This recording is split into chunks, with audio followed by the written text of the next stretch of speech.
오늘 화목제를 어떻게 드리는가에 대해서 짧게 언급이 되어져 있는데 레위기 3장에서만 언급되어 있는 게 아니라 계속 언급이 되어져 있습니다. 오늘 언급된 내용은 그렇습니다. 제사 화목제를 드리려고 하는 사람이 흠 없는 짐승을 이제 찾아서 끌고 옵니다. 그리고 나서 자기 죄를 이 짐승의 머리에 얹는 이제 기도를 해요. 그러니까 내가 죽어야 되는데 나를 대신해서 이 짐승이 죽는다라는 의미가 되겠죠. 짐승 위에 머리를 얹고 기도를 하고 그리고 나서 자기가 직접 회막문 앞에 가서 이제 이 짐승을 죽이는 거예요. 짐승을 죽이고 그 이후에 제사장이 와서 그 피를 번제단 사방에 뿌리는 일을 합니다.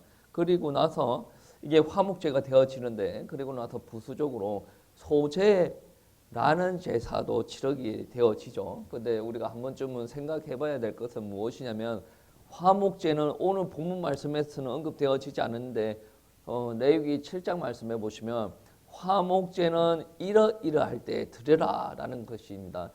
크게 이야기해서 화목제가 있는데 이 화목제를 드리는 이유가 몇 가지 있어요.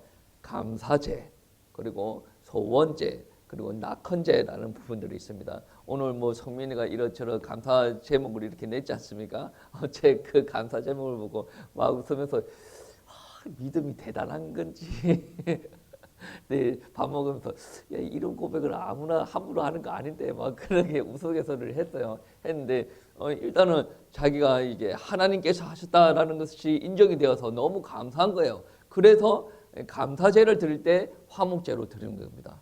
그리고 소원제라고 하나님 이거 해주세요 라고 기도할 때 소원을 하는 경우가 있지 않습니까?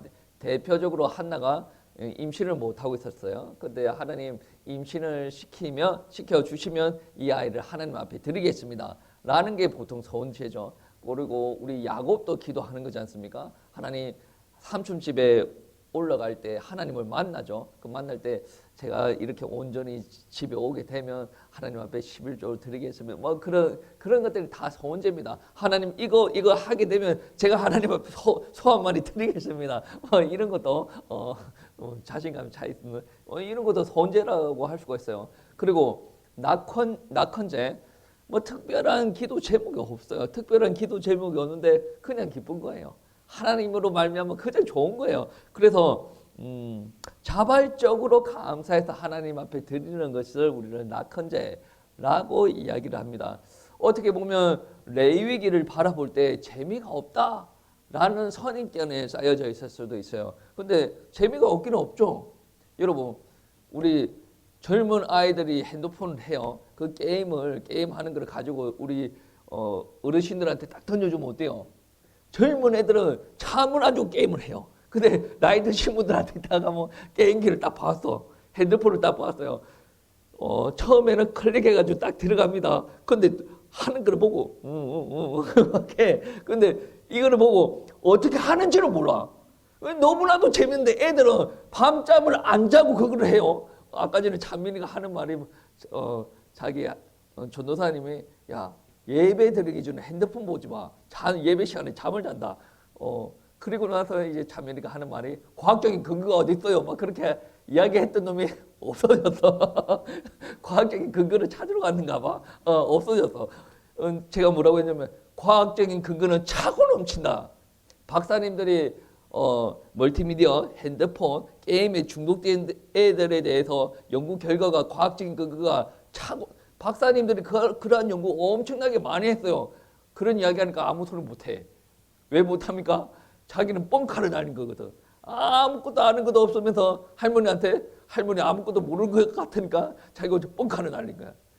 과학적인 근거 있어요. 제가 할머니랑 하는 말이 네가 자는 거 보니까 과학적인 근거다. 그게 무슨 과학적인 근거야? 과학적인 그거는 그러니까 이제 박사님들이 다 연구해서 났어요. 핸드폰 중독 애들을 머리 사진을 찍었더니 마약 중독자의 머리 상태가 똑같은 거예요. 나이가 드시면 뇌가 이게 조금씩 뭐가 빠지는 것처럼 보이죠. 그것보다 더 심각하게 되는 거예요. 그러니까 자기가 좋아하는 게임에서만 이게 발동이 돼요. 그 이외에는 이게 약해지는 거예요. 정상적인 사회 활동이 안 되려지는 거예요. 마약하는 사람들 어때요? 마약할 때만 눈을 잃고 나머지는 사회활동 안 되잖아요. 그런 것처럼 게임 중독자들이 그래요. 게임 할 때만 그렇고 공부할 때 힘을 잃으세요. 예배들 때 힘을 잃으세요. 친구들이랑 놀 때도 게임이 있어요. 빨라빨라 하고 그 외에는 힘을 잃으세요. 그런 게 있단 말이야. 근데 이게 자기가 이야기할 때 과학적인 근거가 있어요. 과학적인 근거가 있지 왜 없어? 자기가 모를 뿐이지. 여러분 과학적인 근거 다 있어요. 그렇게 애들이 게임을 좋아해요. 핸드폰을 좋아해요. 근데 여러분한테 핸드폰을 던져줬어요. 나이 많으신 분은 그 핸드폰 가지고 어떻게 게임하는지 몰라. 그러면 어때요? 재미가 없거든. 왜? 모르니까. 내 위기를 아무리 봐도 졸리기만 졸리고 피 뿌리고 내장을 뽑아가지고 막 그런 거 앞다리 뒷다리 뭐 가슴살 막 그게 못 잤다는 거예요. 재미가 없는 거야. 왜 모르니까. 아니 알아야 재밌는 거 아니에요. 신앙생활도 알아야 재밌는 겁니다. 여러분 광신도가 왜 생기는 줄 아십니까? 아니까. 하나님의 은혜를 받고 누리니까 왔어요. 들어왔어요. 하나님의 은혜를 받고 누리니까 너무 좋으니까 광신도가 되는 거예요. 하나님의 말씀 듣는데 아무 느낌 없어. 광신도가 되어질 수가 없어. 찬양 들었는데 아무 감흥이 없어. 광신도가 되어질 수가 없다니까. 하나님의 말씀 들을 때 느낌이 없어. 장로님, 뭐 많은 장로님, 이렇게 예배 드리고 그렇게 드리고 간다니까. 그리고 하고 있을 때 잠잠한데 자기한테 뭐 한 소리 막 물컥 화내고 막 그게 장로님들이에요. 장로님들 그러면 큰일 나. 은혜 받아야 될 거 아니야. 장로도 광신도가 되어야 되고 목사도 광신도가 되어야 되고 아니 어린아이도 광신도가 되어야 광신도 단어 자체가 어감이 그렇게 좋은 건 아닌데 예수님한테 미쳐야 돼요. 미쳐갖고 뭐 어떻게 해야 미칩니까? 알아야 미치지. 만나야 미치가 아니오. 아니 여러분 그 TV에 나오는 배우가 있어요. 배우를 적당하게 알아서 미치는 거 아니에요. 언제 미치는 거 알아요? 실제로 한번 봤을 때 미치는 거야. 그러니까 요즘 젊은 애들 어떻습니까? 뭐 아이돌을 막 쫓아가지고 다니고 우리 성민이 예전에 그랬죠. 뭐 연예인 걔 만나기 위해서 걔가 뭐 소속된 그 그룹에 회사에 뭐 청소부 할 거다 막 그런 이야기도 했지 않습니까? 그때까지는 조금 덜 미친 거야. 제대로 미치려고 뭐 해야 됩니까? 청소하다가 파야 돼 실제로. 이거 완전 미치는 거야. 그거. 여러분 대충 신앙생활을 할 수가 있어요. 근데 미치려고 하면 진짜 만나야 돼요. 하나님의 말씀도 진짜 나한테 은혜가 되어야 미치는 거예요. 여러분 신앙생활 주변에 보세요. 대충 적당하게 그거는 정말 만났을지는 모르겠지만 진짜 그 분을 만났는지 진짜 깊이 아는지는 우리가 질문을 해봐야 되는 거예요. 여러분의 신앙생활 할 때 뜨거움이 사라졌다라고 한다면 회개하고 하나님 앞에 들어가야 돼요. 저는 올해 선교를 한번 가야 되겠다라고 생각하면서 하나님 앞에 기도하고 있는 제목이 있습니다. 다른 기도 안 합니다. 한 개 합니다. 뭔 기도하는 줄 아십니까? 하나님 잘못했습니다. 제가 실학을 한 지 한 12여 년이 됐지 않습니까? 배움이 늦어가지고 박사학위 따는데 12년 걸렸어. 그래가지고 그 12년 기간 동안 어떤 게 있었냐면 항상 죄인이었어요. 왜 공부를 하니까? 다른 사람들은 공부를 하지 않고 나름대로 뭐 열심히 하니까 나름의 프라이드가 있어. 근데 나는 프라이드가 있긴 있는데 늘 죄인이야. 교회를 봐도 죄인이고 가정을 봐도 죄인이고 학교를 봐도 죄인이고 이거 뭐도 안 되는 뭐 이런 상황이었단 말이죠. 근데 거기서 지금 하나님 앞에 회개하는 일이 뭐냐면 목사가 신학을 한다고 해서 10여 년을 신학을 했는데 물론 하나님의 계획이 있었습니다. 계획이 있는데 이것저것 생각한다고 뭐 선교를 한 번도 가지 않았는데 이거는 제 개인적인 생각에는 이거는 맞아 죽어야 돼 이거. 저는 그렇게 생각합니다. 그래서 하나님 앞에 선교를 가고 싶다라는 기도하기 이전에 하나님 잘못했습니다. 회개 기도하는 거예요. 내가 이 신학을 하는 이유가 뭡니까? 교회 세우려고 신학을 하는 거고 이게 또 하나님 말씀 잘 알려가지고 선교지에 가가지고 내가 이 하나님께서 나한테 생명을 주셨는데 이 생명의 영을 전달하기 위해서 신학하는 건 아니겠습니까? 근데 교회 보면 교회가 가정 보면 가정, 학교 보면 학교 이게 좀 그래서 내가 하나님 앞에 선교 나갈게요. 이거 해주세요가 아니라 하나님 선교를 두고 기도할 때 내가 어디로 나가겠어요? 갈 데도 없어. 근데 기도할 때 하나님 잘못했습니다.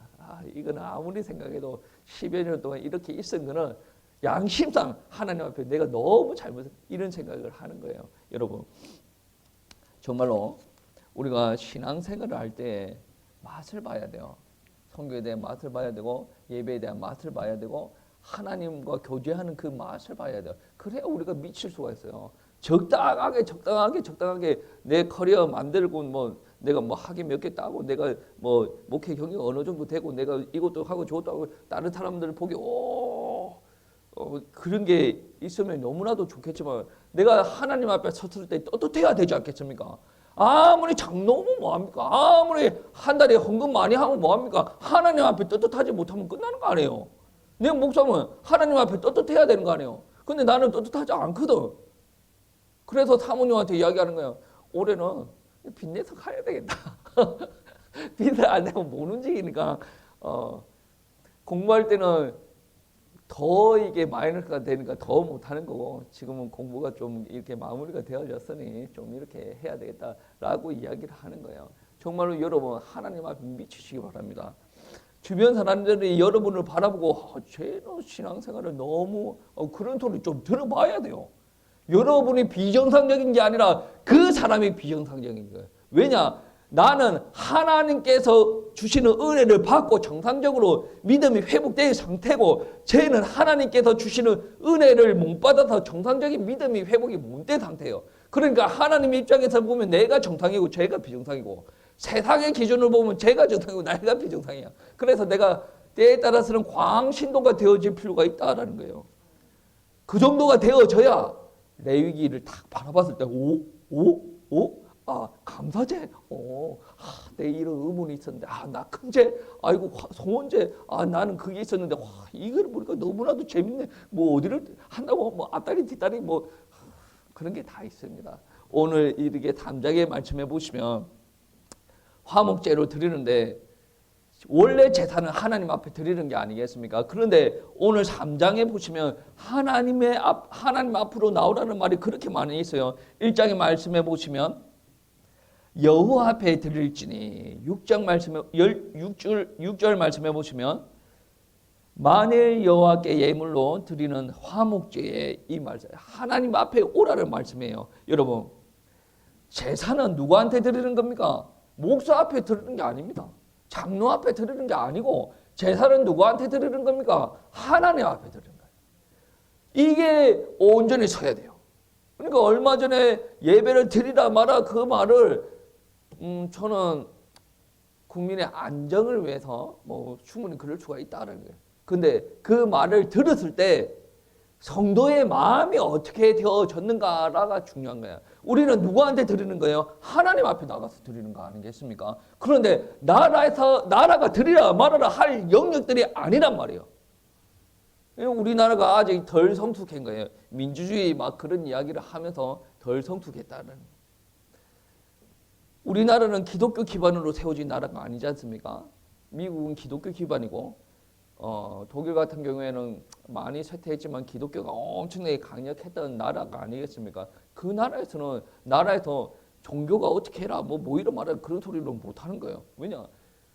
그쪽 기반은 기독교고 우리나라는 기독교가 기반이 아니란 말이에요. 그러니까 여러분 긴장을 하셔야 돼요. 우리나라 교회가 엄청나게 많다고 해서 우리나라가 기독교로 세워진 나라가 아니란 말이에요. 그러니까 순간 잘못하면 기독교가 우르르 다 무너질 수가 있어요. 유럽이 지금 우르르 다 무너졌지 않습니까? 미국도 무너지고 있고 그런데 미국에서도 보수적으로 복음의 말씀만 전하려고 발버둥치는 목사들이 있단 말이에요. 그러니까 미국이 지금까지 하나님 앞에 귀중하게 쓰임 받고 있단 말이에요. 그냥 한국은 좀 어때요? 한국은 트렌드에 예민해요. 한국 목사님들 트렌드에 예민하다라고 해서 복음의 말씀을 떠났다라고 이야기하긴 그래요. 그런데 너무 트렌드에 민감하게 반응을 하면 그 성도들은 어디에 반응하는 줄 아십니까? 트렌드에 반응하는 경우가 많아요. 우리는 어디에 반응해야 됩니까? 말씀에 반응을 해야 돼요. 복음에 반응을 해야 돼요. 우리가 복음의 말씀에 민감하게 반응을 해야 된다라는 거예요. 왜냐? 우리는 누구 앞에 섭니까? 하나님 앞에서는 하나님의 백성들이라는 말씀입니다. 그리고 오늘 말씀해 보시면 재물의 머리에 안수를 한다라고 이야기를 합니다. 2절, 8절, 13절에 안수를 하는데 이 안수하는 게 언제 있었습니까? 번제물에도 안수를 했지 않습니까? 안수할 때는 그 의미가 무엇입니까? 나와 번제물을 동일시 여기는 거지 않습니까? 내가 죽어야 되는데 이 제물이 대신 죽는 거예요. 이 안수하면서 나와 이 제물이 똑같아. 내가 죽어야 되는데 이 제물이 죽는 거고 내 죄를 대신해서 이 제물이 죽는다라는 신학적인 의미가 포함이 되어져 있지 않습니까? 여러분, 우리가 또 한 번 더 알아봐야 될 부분들은 뭐냐면 이 화목제를 드릴 때 제단 사방에 피를 뿌린다라고 이야기를 하지 않습니까? 우리가 구원받을 때는 반드시 거쳐 넘어가야 될 부분이 뭐냐? 십자가를 통해서 거쳐 넘어가야 돼요. 십자가를 한 번도 경험하지 못한 사람들은 구원받지 못한 사람이에요. 교회가 좋아. 목사님이 좋아. 말씀이 좋아. 아이고, 우리 목장의 모임이 너무 좋아. 그래서 이 교회에 있어. 그 사람 구원 못 받은 거예요. 단순히 그런 조화가 아니라 내가 그리스도와 함께 십자가에 못 박혔나니가 인정이 되어야 돼요. 믿어줘야 돼요. 내가 십자가를 바라볼 때마다 그 사랑이 느껴야 되고 예수님께서 흘리는 뜨거운 피가 내가 보여져야 되고 느껴져야 되고 사랑이 나한테 전달이 되어져야 예수를 만났다라고 할 수가 있는 거 아니겠습니까? 아니 2000년 전에 죽으신 분은 내가 어떻게 만납니까? 왜 못 만나? 예수님께서 십자가에서 죽으실 때 그 시대에 사는 사람들만 위해서 죽은 게 아니라 그 전 시대, 그 시대, 그 이후의 미래에 우리까지를 위해서 죽으셨다. 우리 이후에도 위해서 죽으셨다. 그래서 믿는 사람들은 그 사실이 내가 직접 그 현장에 가 있는 것과 같이 믿어지는 역사가 일어난다라는 말씀이에요. 아니 바울이 그리스도와 함께 십자가에 못 박혔다는데 십자가에 못 박혔을 때 바울이 어디 있었어요? 자기는 딴 데서 다른 짓 했겠지. 그런데 자기가 어떻게 그런 고백을 할 수가 있어요? 만났지 않습니까? 만났으니까 그런 고백을 하는 거지 않습니까? 교회 다니면서 십자가 뭐 어떻고 매번 십자가 이야기할 그거 안 만난 사람이에요. 우리가 신앙생활 하면서 힘을 받아야 되고 위로를 받아야 되고 능력을 받아야 되는데 그게 어디에서 나옵니까? 십자가에서 나오는 거 아니겠습니까? 아니 성령으로부터 나오는 거 십자가 없으면 성령도 없는 거예요. 그래서 오늘 말씀에 제단의 피풀이다라는 말은 짐승의 피, 신약적인 개념으로 예수 그리스도의 피뿌림이 있어야 우리가 정말로 거룩한 삶, 기쁨의 삶, 평강의 삶, 축복의 삶까지 살 수가 있다라는 말씀입니다. 그리고 오늘 말씀해 보시면 기름과 콩팥을 어떻게 해라라고 이야기합니까? 태워드리라. 이게 하나님 앞에 향기로운 냄새니라. 이거를 보고 제사 방법 중에 하나죠. 화는 뭡니까? 불을 태워라. 태워가지고 하나님 앞에 올려드린다라는 말씀이 되어지는데 이게 왜 하필 기름과 콩팥을 드리라라고 했냐면 예전부터 짐승 깊숙 안에 들어간 거, 부드러운 거, 이 짐승의 생명에게 아주 연결되어 있는 콩팥과 기름을 중요시 여기는 거예요. 그러니까 이 아주 귀한 거 그거를 뽑아가지고 이 화제로 하나님 앞에 올려드리라라고 하는 건데 이거를 드릴 때 우리는 하나님 앞에 의무적으로 드리는 게 아니라 하나님께서 이거를 받으시기를 원하십니다. 그러면 그 짐승에서 가장 좋은 것만 뽑아서 하나님 앞에 드릴 때 이게 나에게 의무를 다했으니까 그게 아니라 하나님께서 원하시는 것을 나는 드립니다. 그래서 나는 뭐 해야 됩니까? 진정으로 기쁨이 회복이 되어지는 거예요. 여러분 생각 한번 해보세요. 하나님 앞에 드릴 때 뭐를 드리라라고 하냐면 가장 좋은 것을 하나님 앞에 드리라는 거예요. 그리고 가장 깊은 곳에서 나오는 기쁨을 하나님 앞에 드리는 거예요. 우리 사람을 표현하면 그 안에 덮고 있는 기름, 콩팥을 떼내어 드리라라고 한다면 우리 안에 가장 깊은 곳에 있는 그 하나님께서 주신 기쁨을 가지고 하나님 앞에 드리라라는 말이 되어진다는 거예요. 대충 왔다가 헌금띠 자동하고 예배 빨리 안 끝나나 그거 말고 진짜 기쁨 안에 있는 것을 그래서 시편 말씀에 뭐라 합니까? 내 영혼아 여호와를 찬양하라. 내 속에 있는 것들아 여호와를 찬양하라. 입만 뻐끔뻐끔 하는 거 말고 내 속에 있는 것들이 여호와를 찬양을 하여야 그 찬양이 입에서 열매를 맺혀서 하나님 앞에 상달되어지는 거 아니겠습니까? 여러분, 이 레위기서는 알고 이게 들으면 정말 우리 신앙생활 할 때 큰 교훈점이 제시가 되어진단 말이에요. 형식은 많이 달라졌어요. 레위기서에서 시작된 형식과 오늘날 예배드릴 때 형식은 많이 달라요. 그런데 하나님께서 하나님의 백성들에게 요구하시는 레위기 시대에 요구하시는 그 가르침과 오늘 우리에게 요구하시는 말씀의 가르침이 동일하다라는 말씀이 되어집니다. 여러분, 화목제 그 제물은 누굽니까? 예수 그리스도거든요. 로마서 5장 1절 말씀에 그러므로 우리가 믿음으로 의롭다 하심을 받았으니 우리 주 예수 그리스도로 말미암아 하나님과 화평을 누리자라고 이야기를 합니다. 예수님께서 하나님과 인간 사이에 화목 제물로 오셨다. 자연 그대로의 우리 상태는 어떤 상태입니까? 죄로 말미암아 하나님께서 우리에게 진노하시는 상태예요. 그러면 하나님께서 진노하시는데 나 좀 살려주세요. 내 혼자의 힘으로 나 좀 회복시켜주세요 한다고 해서 그 관계가 회복이 되어집니까? 하나님은 인간을 사랑하셨지만 인간이 죄를 범했잖아요. 그러니까 하나님께서 인간을 가깝게 하지 않는단 말이에요. 그 죄로 말미암아 인간에게 진노하신다라는 말이에요. 그래서 하나님께서 인간에게 요구하시는 게 무엇입니까? 거룩하라. 그리고 그 거룩함이 이제 인간이 마음대로 되지 않으니까 예수 그리스도를 보내겠다라는 거예요. 그러니까 예수 그리스도가 오기 전에는 인간과 하나님의 사이는 하나님의 진노로 말미암아 원수 상태인 거예요. 이 원수 상태를 회복시키기 위해서 관계를 평화롭게 하기 위해서 평화로운 교제의 상태가 되게 하기 위해서 예수님께서 오셨는데 그 예수님께서 화목 제물이 되셨어요. 그래서 샬롬의 제사, 그 평화, 화목 그게 샬롬이거든요. 샬롬의 제사로 하나님께서 예수 그리스도를 우리에게 보내주셨다. 그래서 화목제는 샬롬의 제사, 평화의 제사, 그 평화로 말미암아 회복된 교제의 제사라고 표현되기도 한다라는 거예요. 평화롭지 않는 상태에 있는 인간이 하나님으로 말미암아 오는 평화가 회복이 되어야 돼요. 하나님으로부터 오는 평화가 회복이 되려면 하나님께서 우리에게 향한 진노를 이게 다 평화롭게 회복이 되어야 되는데 그때 샬롬의 제물 대신 예수 그리스도가 다 들어가야 돼요. 그리고 나서 이 관계가 평화롭게 회복이 됐어요. 하나님과 우리의 관계가 평안하게 회복이 되어지고 나서 그리고 나서 우리에게 오는 게 뭡니까? 우리에게 참 평안이 온다라는 말씀입니다. 로마서에는 어떻게 표현하고 있냐면 그러므로 로마서 5장 11절 그뿐 아니라 이제 우리로 화목하게 하신 우리 주 예수 그리스도로 말미암아 하나님 안에서 또한 즐거워하리라. 그 화목 제물로 말미암아 그때부터 감정적인 표현이죠. 즐거워한다라는 표현이 이 즐거움이 우리 가운데 회복이 되어진다라는 말씀입니다. 그리고 하나님과 우리 관계 화평하게 샬롬이 회복되지 않습니까? 이게 회복되어지고 나서 하나님께서 요구하시는 바가 무엇이냐면 인간과 하나님과 평화가 회복이 되어졌으면 인간과 주변 사람과에도 평화가 회복되어지도록 하나님께서 요구하십니다. 오늘 말씀 3절 4절 말씀해 보시면 이런 말씀이 있죠.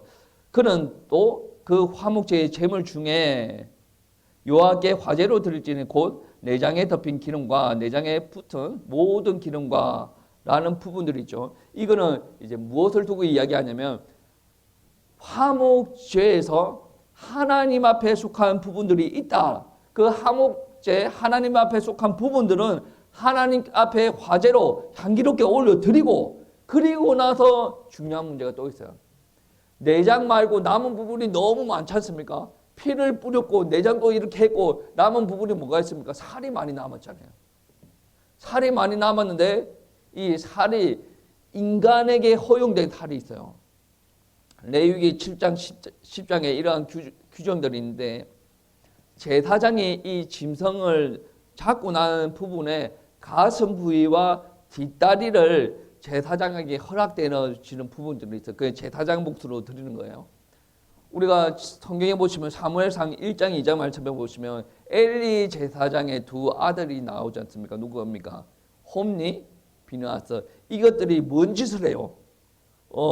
이거 가지고 고기 있는 거 다 긁어가지고 지 마음대로 다 먹는 거예요. 근데 제사장에게 허락된 부분들이 있어요. 가슴, 뒷다리 있는데 이것들이 가슴, 뒷다리 구분하지 않고 다 긁어서 먹는 거예요. 그러니까 이게 하나님 앞에 이 제사장을, 이 제사장의 피를 물려받았는데 이것들이 하나님의 일, 하나님의 법, 이 제사에 대해서 이 화목제로 우리가 먹을 수 있는 것들, 먹을 수 없는 것들 엄격하게 구분하여서 지켜야 되는데 이게 그런 개념이 없는 거야. 하나님이 무서워하지 않는다라는 말씀이에요. 여러분 예배 드릴 때 정말 어떨 때는 너무 하나님이 좋아서 이렇게 예배도 드려야지만 어떤 영역에서는 하나님을 두렵고 무서워해야 되는 부분들이 있단 말이에요. 예배 드릴 때 그런 적이 없습니까? 이사야는 그랬거든요. 이사야 6절 말씀에 처음에는 뭐 나를 위해서 기도하고 자기를 위해서 기도하고 그랬는데 그때 하늘의 문이 열린 거예요. 그때 그거를 보고 나는 화로다 나는 죽게 되었다 라고 표현하는 거예요. 여러분 예배 드릴 때 너무 편하게 예배 드리는 사람들은 뭔지 아십니까?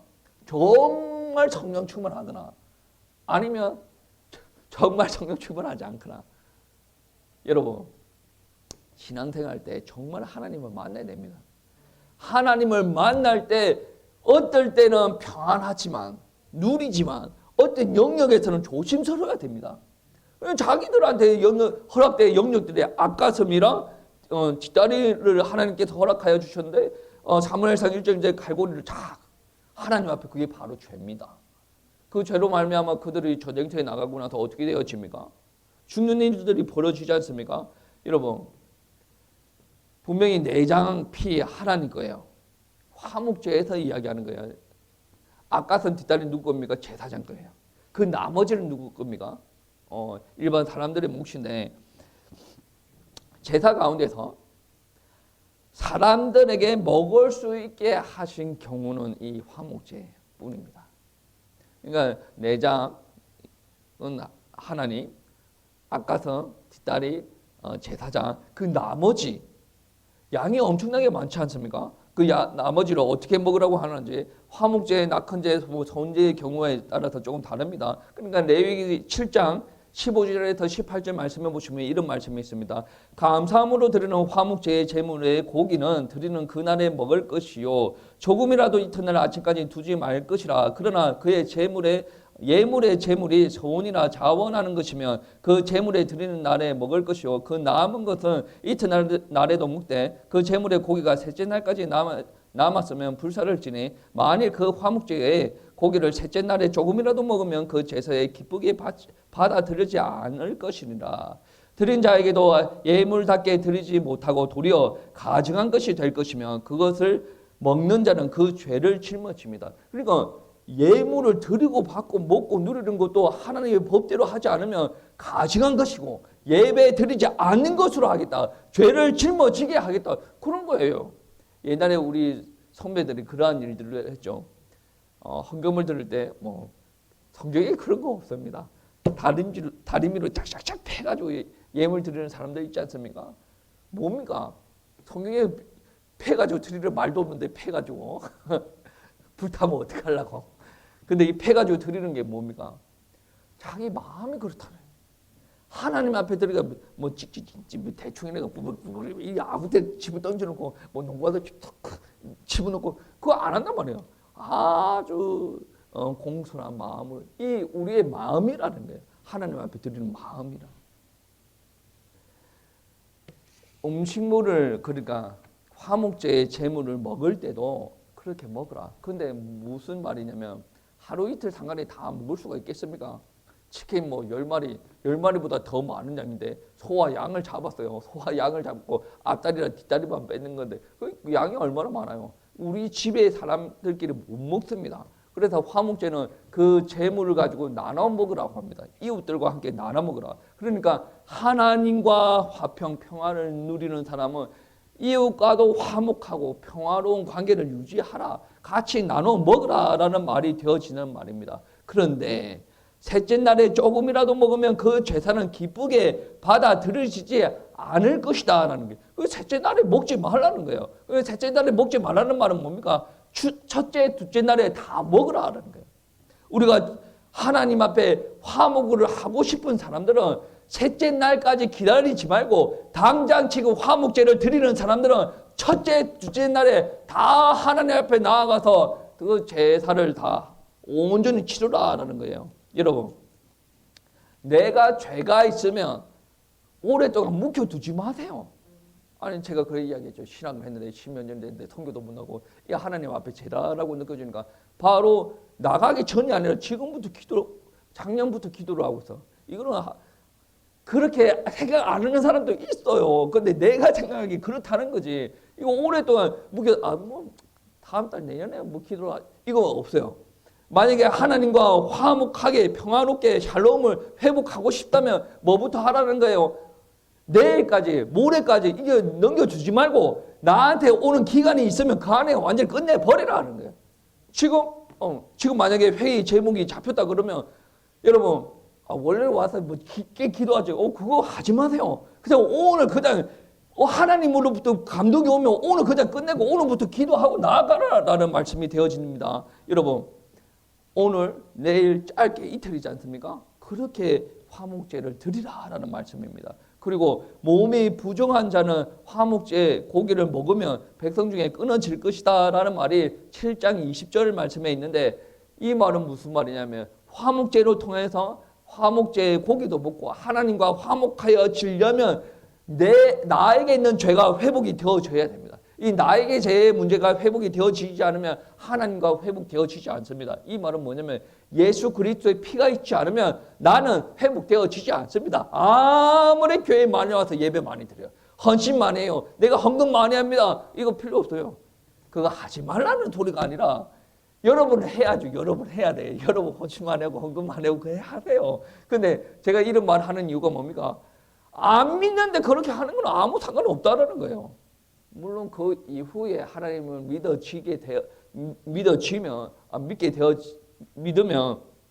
그게 또 나중에 다른 결과물로 양상이 되어질 수가 있는데, 이게 끝까지 안 믿는 사람들을 두고 이야기하는 말씀입니다. 여러분, 예수 피로 말미암아 화목해 되어져야 됩니다. 이거는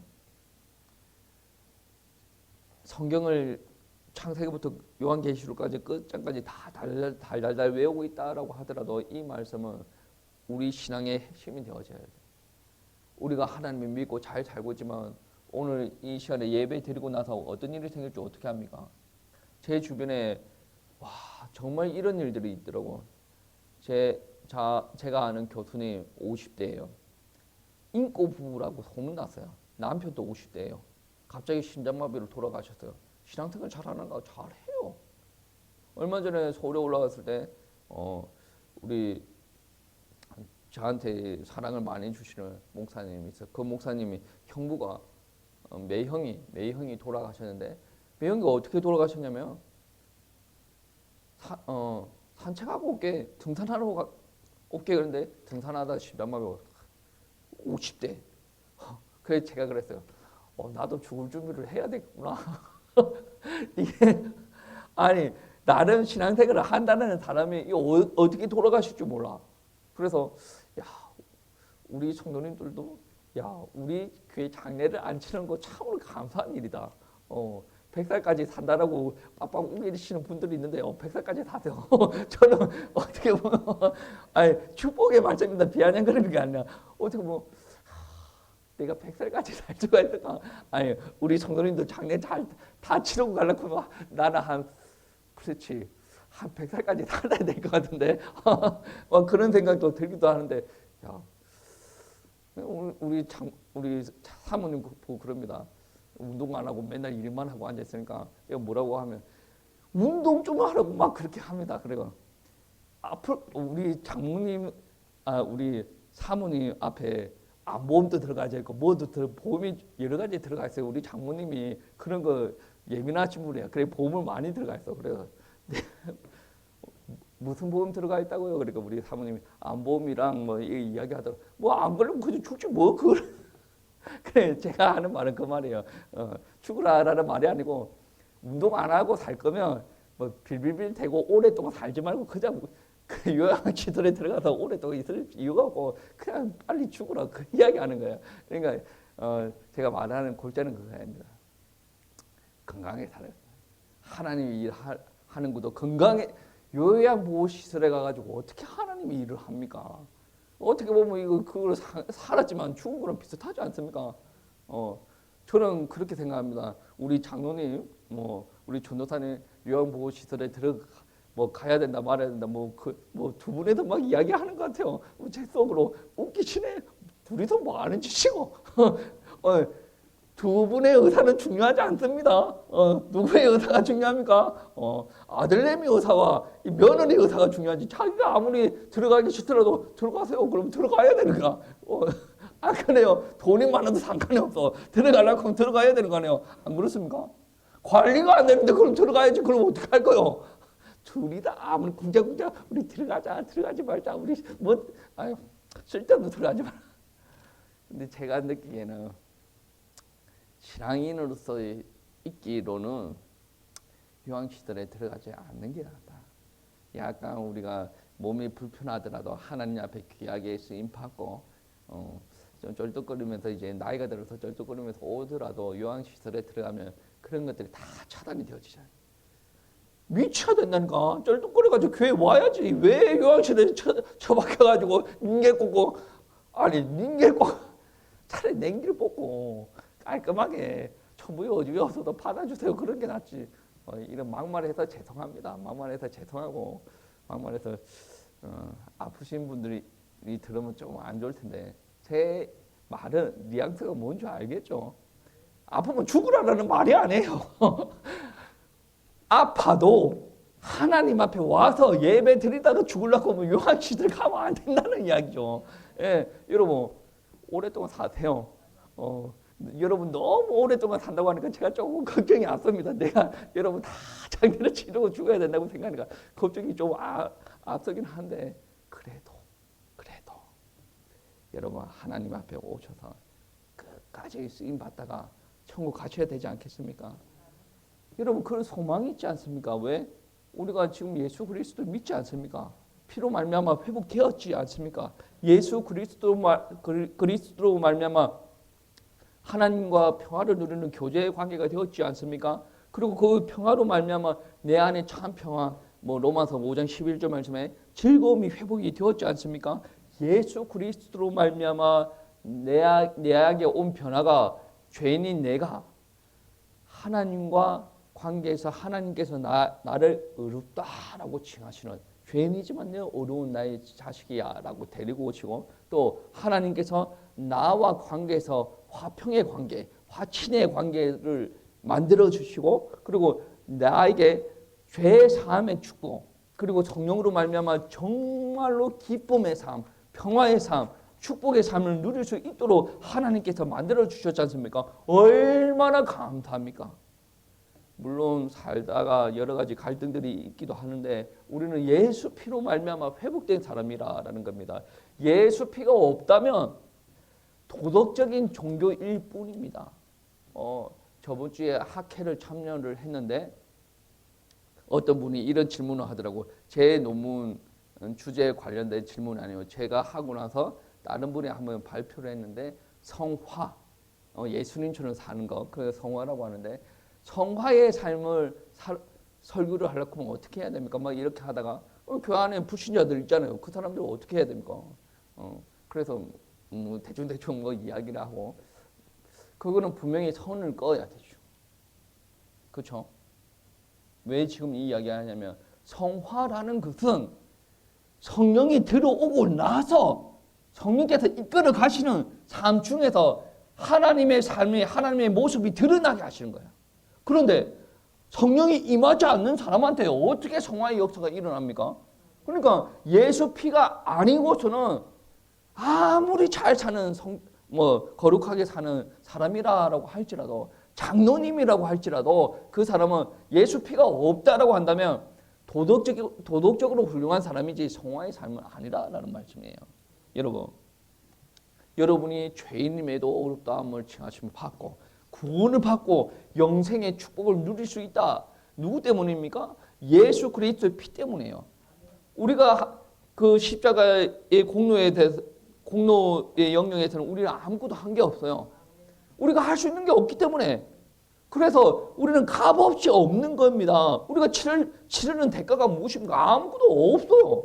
값없이 없는 구원인데 그 구원을 우리에게 주시기 위해서 예수님께서 하나님이신 그 분이 십자가에서 수많은 고초를 당하시고 피와 모든 땀과 물을 다 쏟으셨다라는 거예요. 이거는 값없는 구원이 아닙니다. 그래서 너희가 구원을 받고 나의 백성이 되어지고 나서 하나님께서 너희에게 거룩한 삶을 요구를 하는 거예요. 그 요구가 지나친 요구입니까? 지나친 요구가 아니에요.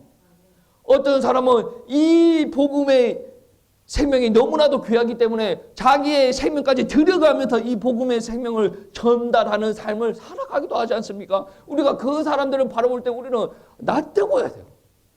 조금 설교한다, 조금 신앙생활 한다, 조금 헌금 많이 한다, 조금 그 예배 많이 드린다, 그 내가 신앙생활 잘하는 걸 요령으로 살아가면 안 된단 말이에요. 우리는 미쳐야 됩니다. 오늘 설교 제목이 잘못됐나? 미쳐야 된다. 미치십시오. 정말 미쳐야 돼. 하나님은 그거를 좋아하세요. 찬양할 때도 이렇게 거룩하게 꼴보기 싫어요. 꼴보기 싫어. 정말 다윗처럼 좀 하세요. 미쳐야 대창조가 일어나네. 미쳐야 핍박을 당하고 신앙생활. 미쳐야 아들내미가 없어도 너희가 후손이 바다에 모래와 같이 많게. 미쳐야 그게 믿어진다니까. 안 미치는데 그게 어떻게 믿어집니까? 이런 미쳐야 돼요. 목사가 설교 이상하게 하죠. 근데 진짜 미쳐야 그리고 기쁨이 온다. 여러분 세상에서 주는 기쁨이 있죠.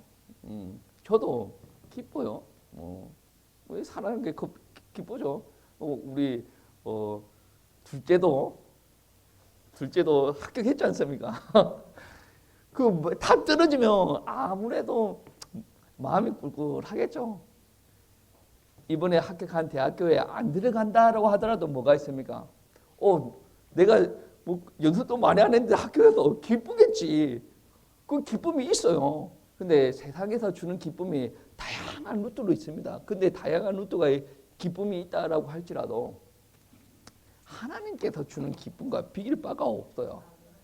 그래서 훌륭한 사람들이 목회자로 많이 오는 거예요. 우리 사모님 밥 먹을 때 그래요. 목사님도 전공을 살려가지고 지금 사는 건 아니지 않습니까? 그런 이야기를 하더라고. 제가 뭐 어떤 이야기 했냐면 사모님 칼빈 들어봤죠? 루터 들어봤죠? 다 법 전공이야. 그리고 신학자들 중에 훌륭한 사람들은 다 법 전공이야. 그리고 여러분 목사들은 여러분이 생각하는 목사들은 어떻는지 모르겠는데 목사는 똑똑한 사람이 하는 거예요. 이 뭐가 제대로 되나? 아니 의대생들은 사람의 몸 구조만 파헤치고 그거를 알려야 돼. 그거를 좀 째보고 꾸며보고 막 드러내보고 그렇게 의사들은 그런 거만 하면 돼. 근데 목사는 뭐 해야 됩니까? 신학을 해야 돼. 눈에 안 보이는 하나님에 대해서 알려고 하는데 똑똑해야지 그럼. 지식으로 해야 됩니까? 지식도 있어야 되고 영성도 영적으로 얻고 가는 것도 있어야 되고 그거 없고 이게 신학이 살아있는 신학이 되어줘야 되지 않습니까?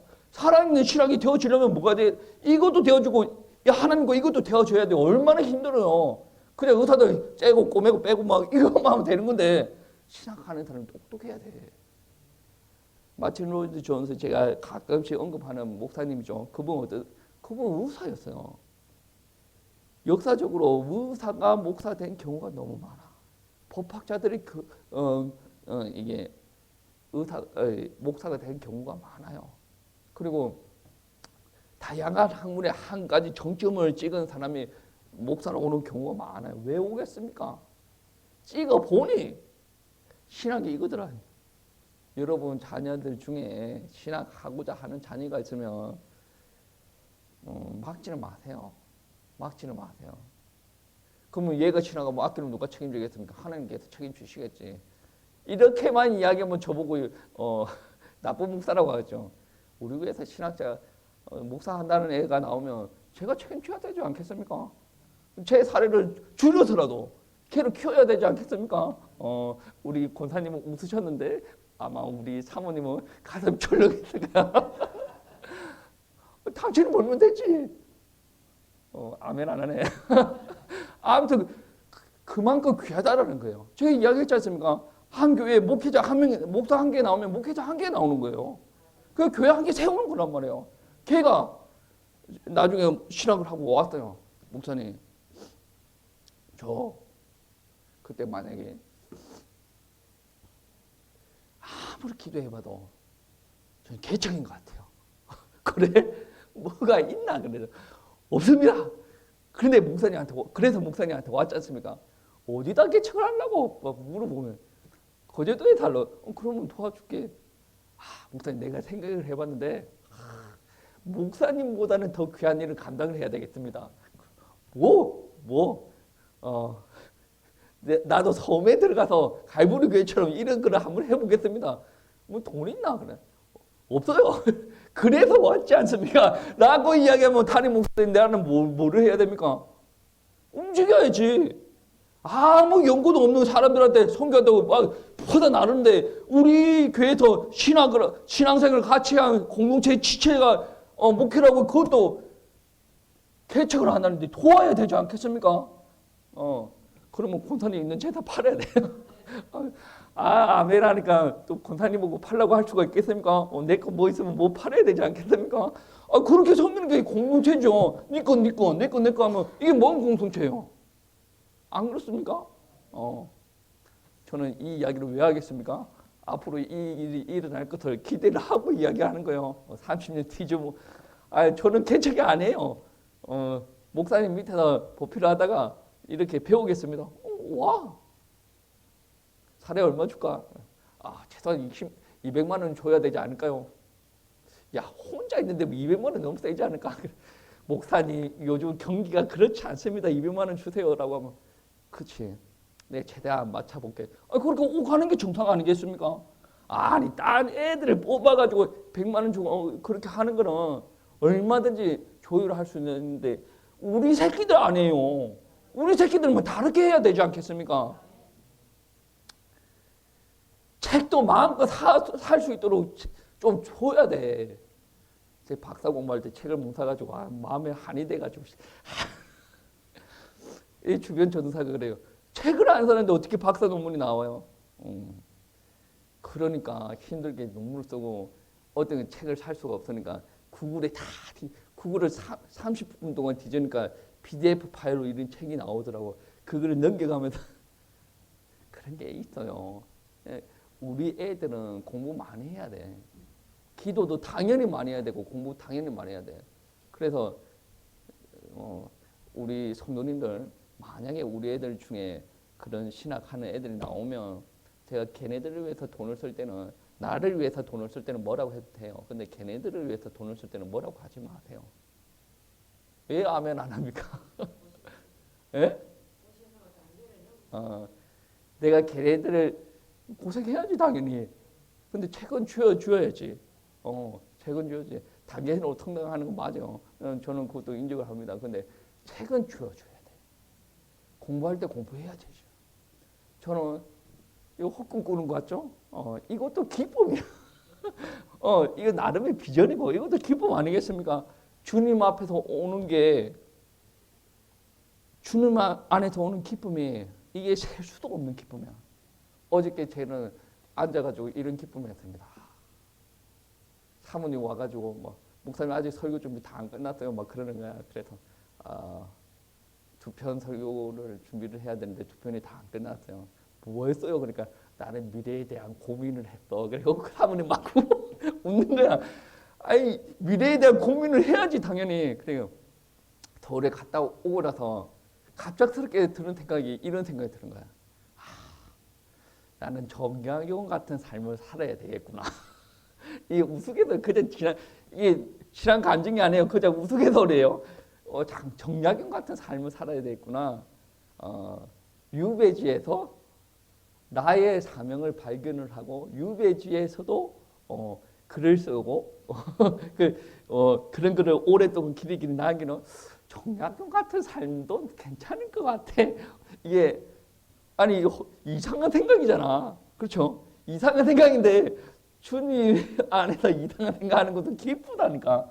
그리고 여러분 정말로 하나님의 자녀된 우리들이 생각을 한 게 한다, 비전을 한 게 꾸는다, 삶을 옮긴다. 이 안에서 오는 기쁨을 그 누구도 빼앗아갈 수가 없어요. 참된 그리스도인 안에서 만들어진 기쁨은 그 누구도 해하지 못해요. 바울이 전도하다가 감옥에 갇혔어요. 근데 이 바울과 실라가 이 제정신이 아니에요. 미쳤어요. 거기서 뭐 합니까? 찬송을 하죠. 찬송이라는 거는 뭔 말인가? 하나님 앞에 경배를 올려드린대. 꿀꿀한 기분으로 했습니까? 아니요. 그 문맥을 보면, 성경 문맥을 보면 그 안에서도 기뻐 찬양을 했다라는 거예요. 그 세상의 어떤 환경과 어떤 조건들이 우리의 감정을 컨트롤할 수가 없다네. 우리 감정을 컨트롤할 수 있는 분은 누굽니까? 하나님. 여러분 상황이 꿀꿀해도 꿀꿀합니까? 하나님 앞에 달려가서 기도하세요. 하나님 저한테 샬롬을 주세요. 하나님께서 주신 참 평화가 저 가운데 회복되게 하세요. 그래서 여러분 신앙생활 할 때 여러분 안에 불안이 찾아오죠. 하나님이 주는 거 아닙니다. 모든 연연을 버리고 감사함으로 기도하라고 했죠. 하나님이 주는 거 아니란 말이야. 감사함이 하나님께서 주시는 거지. 그리고 여러분 낙심, 불안, 염려가 오지 않습니까? 누가 주는 겁니까? 귀신이 여러분에게 꼬드기는 일을 지금 하고 있다는 거예요. 왜 꼬드깁니까? 여러분이 낙심 가운데 빠져져 있으면 뭐가 됩니까? 하나님께서 주신 것을 마음껏 못 누리잖아. 하나님께서 사명 주신 거 마음껏 못하게 되어지지 않습니까? 그래가 계속 속이고 넘어지고 낙심하게 만든다는 거예요. 근데 하나님께서 뭐 주신답니까? 마귀 너는 필요 없어. 내가 주시면 너는 끝나는 거야. 이게 하나님께서 주시는 참 평화라는 거예요. 그러니까 우리가 하나님 앞에 나아갈 때 하나님 나는 내 죄로 말미암아 내 안에 역사하는 흑암의 영들로 말미암아 참된 기쁨의 샘이 닫혀버렸습니다. 이거는 나의 죄 때문인데 예수 그리스도께서 내 영혼의 피로 덮어 주시옵소서. 이 기쁨의 샘이 마르지 않도록 이 죄의 문제를 다 해결해 주세요. 기쁨이 넘칠 수 있도록 하나님 축복해 주세요. 예수 피로 가능한 겁니다. 여러분 기도할 때 기도 제목이 없으면 예수 가끔 하지 않습니까? 그만큼 훌륭한 기도가 없습니다. 거룩하신 하나님 아버지 저를 사랑하시고 저를 인도하시고 얼마나 좋은 기도 제목이 많습니까? 그렇게까지 할 필요가 없으면 예수비 하세요. 가다가 교통사고가 크게 날 뻔하면 그때 누가 거룩하신 하나님 아버지 지금 제가 시속 70km로 다니고 있는데 제가 차선을 넘어서 오네요. 사고가 1초 뒤에 날 것 같습니다. 하나님 어떻게 합니까? 이렇게 기도하는 사람은 어디 있습니까? 급하면 급한 대로 예수님 하든지 주야라고 기도해야 되는 거 아니겠습니까? 아 답답해라. 이번 주도 주님께서 주시는 평안 가지고 상황에 따라 거룩하신 하나님 아버지 이렇게도 기도하시고 급하면 급한 대로 주야라고 외치고 우리가 하나님께서 주시는 참된 복음, 참된 평화가 회복되어지는 것을 누리는 우리 성도님들 되시기를 축복합니다.